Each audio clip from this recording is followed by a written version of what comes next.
How we doing today, folks? My name is Raven, and we'll be looking at a new game in development currently that is in early access.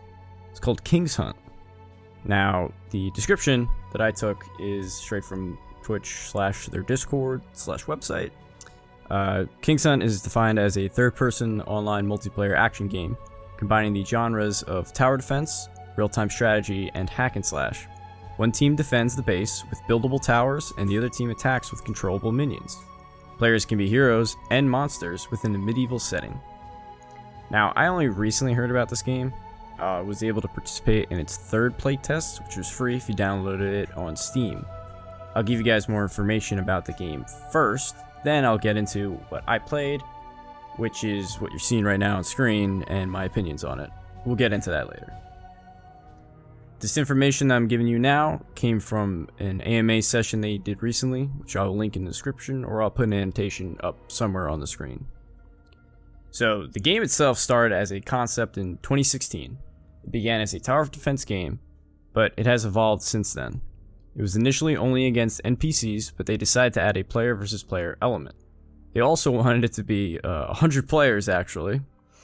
But they explained that would be too complicated to develop as a team of their size, and so they dialed it down to the competitive 5v5 format for easier development. This next bit of information I pulled straight from their Discord server. It's actually a description about the company itself. So, Vaki Games, I believe it's pronounced Vaki, was founded in 2016. We are committed to develop the next generation of hardcore online multiplayer games. We are only 9 people strong from Finland with really ambitious goals. We first started as a software company for VR things, but that didn't work out, so we decided to do what we really love, games. We've always loved PvP action and how exciting and challenging it can be. Games where player interactions matter, and with which most people play for years, not just for weeks or months. The devs say the game will attract people who have played Dark Souls, hero shooters like Overwatch, and MOBAs like Dota 2 and Paragon. They want the game to have high replayability, like other MOBAs where you have to learn what each hero does and how they interact with other heroes. The Dark Souls comment is interesting. The art style certainly reflects some of that, as well as the minions in their appearance. But there is a dodging mechanic that every hero has in the game. This mechanic can be used, if timed correctly, to dodge instances of damage. You actually have iframes in them. So as in Dark Souls, where you're fighting a boss or just a regular beefed up enemy, whereas you can just roll around and dodge everything if you time it right, essentially that's the same thing here. So you can dodge, for example, an Enchantress ult if you time your dodge correctly. It's a neat mechanic, and I think that it adds a certain skill cap, or a certain skill level to the game, not just hack and slash and I get hit, you get hit, no real skill to dodging something. Let's say you know something's gonna hit, but now you don't know because they can dodge it. And side information, playing against some of the people in the playtest that I was in, one guy was actually very good at dodging. He dodged almost everything. So they also plan on having 8 playable heroes for official launch, with more to come along the way.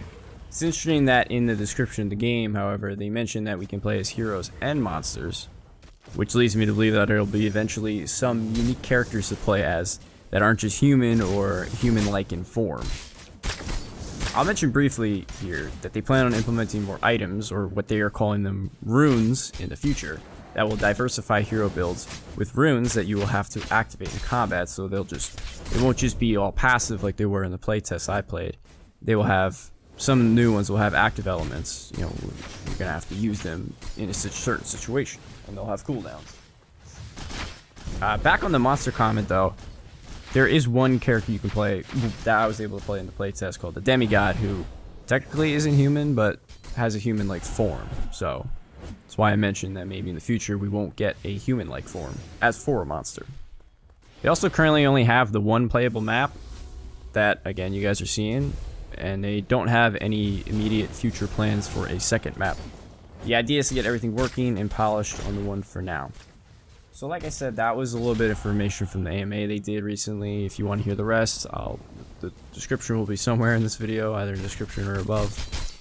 And getting into my opinion, so I played this game for just under 10 hours in the latest playtest, and I gotta say I was quite pleased with it. For a team of 9 and knowing that they've been in development for, we'll say 4 years for now, it's pretty impressive actually. The game that you're seeing, it runs smooth. I never really had any problems where I was like lagging or it just felt off, because you gotta remember it's in alpha and it's early in development still, technically. I heard from someone who played the playtest prior that the game actually had improved quite a bit since then. So what you're seeing now is actually better than what it was, which, you know, for everything in life should always improve. But like I said, it felt good for me. Obviously it's gonna look janky here and there. But moving on, you have we had the 4 playable heroes. We had the Knight, the Legana, Demigod, and Enchantress. Demigod and Enchantress were damage dealers. Knight was classified as a tank, and the Legana was a healer. So their kits reflected that. The Knight was very tanky. I have Knight gameplay here and Enchantress gameplay. The Knight, you had one ability that can withstand all damage from frontal direction, basically shield up. You had a leap that's stun. You also had a 3-hit combo, which was kind of weird to pull off because the timings, I don't know if it was like a programming thing or whatever, but the timings felt a little weird. Sometimes I got the 3 hits off, sometimes I didn't. Sometimes I couldn't even get it off. And then the ultimate granted a decaying shield for anyone around you on your team. The Enchantress, she was like an ADC basically, that's how it felt, but like mage. So it wasn't like a typical like, in like, you know, a basic MOBA where you have an ADC and they're technically like physical damage and you're just building like auto attack items. Whereas in this, it's kind of different where it doesn't really reflect that too much in item form. It's more kit form. So she's damage dealer. All her damage came from a lot of the auto attacks. She had a slow AoE, a charge up, meteor, damage, AoE, blast, and then a attack speed buff for her and the team around her, as well as a slight movement speed buff. Her ultimate was a giant meteor that came down to damage. That, again, is what I was saying that you could avoid, though, if you dodge it correctly. But again, you know, if you time it with your teammates and you guys are actually on comms, you can hit some nasty combos in the game, like we did in some. I don't know if I remember doing it in the 2 games that I played, but that you're seeing, but I know in a lot of the other games, I was on comms with a few people, so we were able to actually combo nicely. You know, you jump in, maybe stun like 3 of them with a Knight, then pull them in with the Demigod, and then land a meteor with the Enchantress. It's fun, you know, you get a lot of combos, and the fact that you can do that right now is actually really cool. So like I said, in the future, they want to implement more heroes. They recently teased a new one called the Prosecutor, which I think is a new tank, if I remember correctly. I don't remember hearing the specs on him, but I think he's going to be a new tank. I'm also looking at it like in different, almost like comparing it to like other games. I was watching actually my girlfriend play it first, and looking at the art style, it kind of instantly attracted me because I played a lot of For Honor, and it's kind of hack and slashy, but there's elements of strategy to it almost, or skill, and the whole Knight fantasy. So I'm a big fan of that. So looking at the Knight, you know, the graphics are what they are. I mean, the characters look good, everything looks good, and it could be improved, obviously, but for what it is, they look nice, and I had actually a lot of fun playing the Knight character. You could say that it feels like Paragon. I mean, at this point, I guess any new third-person MOBA that's going to be in development or coming out, someone's going to compare it to Paragon if they played it or saw it. It's unavoidable, probably, but in that comparison, it's just like, yeah, it is what it is. It's a third-person MOBA, and it has realistic graphics. Other than that, you know, they may share some similar animations right now because as a developing company, why wouldn't you use all the assets that Epic gave out for free? It's just obvious to me. I would do the same thing. So in the future, it'll probably look much better. And I think if you are a fan of MOBAs, or if you're even a fan of just tower defense games in general, like, this is a good take on mixing the two. you have the strategy. So like when we were playing, we had I think we were playing with actually one of the devs at one point, and he came up with a strategy when we were in the first wave. So it works in like if you're attacking and you get through the first area, then you have to go through the second area, then you win the game. So when we were in the first area, they were actually talking about like, oh, should we just save all our tokens? Because as attacking, your tokens are used to, I guess I should explain this before, but you have tokens, and they can be used to either spawn minions or buff minions on attack. On defense, you use your tokens to either build defenses, or, well, actually that's it, you just build defenses, or with like the knight, you can buff a tower and it'll heal your teammates. So the strat was like, oh, like we should all just save our tokens until like the very end and just spam a bunch of bigger minions to push down. And like that's a neat strategy. Like you kind of just focus towers, and then when all the towers are down, you can then send in all your minions. Item-wise, the items seem pretty basic at the moment. Similar to some items I've seen in other games, but basically they were all passives. Like I mentioned before, they're going to introduce active ones in the future.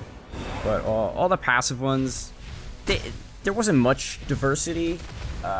You had like utility items, defense, offense, and that was pretty much it. I hope in the future it gets a little bit more diverse. For now, they seem pretty basic. Getting points to actually spend on your runes, it's like an over time thing. So if you look in the bottom left corner, it's not the bar on the right, but the bar on the left in the bottom left corner, your rune item number. So like your rune points. And some of the runes cost higher points. So you could do what I did, which is a lot of time I saved it up for 6 points to get one of the really strong defense items on the knight. And then I kind of go through and get the lower cost ones. So then you have the strategy there as well. Do I wait and soak up 6 points? Do I get like the 2-point one and then work again 6 points? But what I obviously I think that it should have gone up through like assists and kills and minions and whatever. But for the most part, it was like an over time thing. I don't particularly remember off the top of my head, but that's what it seemed like to me. But if you're not, then you have to sit there and wait and get the points over time. Like I said, all in all, I'm actually really excited about this. It was a lot of fun to play. Like I said, I played it a little under 10 hours, and I was enjoying my time. You know, it was new, it was refreshing, but it also had mechanics that I like from other games. And I played a lot of Paragon, and you know what? Yeah, sure. It's a third-person MOBA, and that's what I like. I tried playing Smite for a little while. I got a little into it. It was fun, but you know, it doesn't really hit the same for me. So, like I said, I'm looking forward to it. I want to try the new hero, the prosecutor guy, and yeah, just I'm gonna be on top of it. I'll put a link, like I said, to the video. I'll put a link to their website. You can, so that playtest is free, but you can then buy into future ones. I believe the lowest cost, like Founders Pack, is $20 and the highest being $80. So I don't know if I'm going to pull the trigger yet on one of them, but I will keep my eye on it to see what they're kind of going to do with the next update. But overall, I'm excited. And I hope you guys are too. So check it out. And I will catch you guys in the next one. Bye.